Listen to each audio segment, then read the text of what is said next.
السلام عليكم، ازي حضراتكم؟ عاملين ايه؟ فيديو جديد من فيديوهاتنا ازاي تشطب شقتك وتركايه كده من الموقع. طبعا احنا شايفين المعلم خالد بيعمل حاجه غريبه عند ناس كتير، فنساله نشوف بيعمل ايه.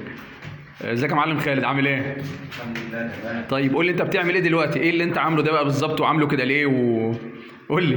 انا بوزن الحاجه اهو طيب بتوزن ليه الحركتين الخشب اللي انت حاططهم دول عاملهم كده ليه؟ عشان الحاجه تمشي عدله وتبقى مستقيمه مع التاني. بالظبط يا جماعه، احنا عاملين الحركه دي عشان طبعا الشغل البروفيشنال يطلع بمقاسات مظبوطه.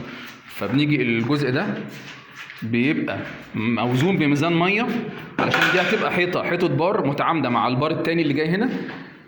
فبنمشي دي بالمنظر ده، وفي نفس الوقت الجزء الافقي اللي حضراتكم شايفينه ده يثبت لي بالارتفاع بتاع البار التاني، بحيث في الفينش عندي يبقى البارين، البار ده والبار اللي لسه هيتعمل، يبقوا الاثنين على ليفل واحد. وفي نفس الوقت هنا البوابه اللي بيعملها المعلم خالد تيجي مظبوطه شارب 90 درجه، تبقى زاويه قايمه مع الحيطه اللي هناك.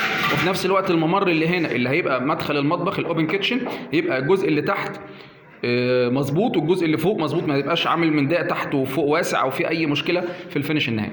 قعدنا مع فيديو جديد ان شاء الله مع حضراتكم ازاي تشطب شقتك. السلام عليكم.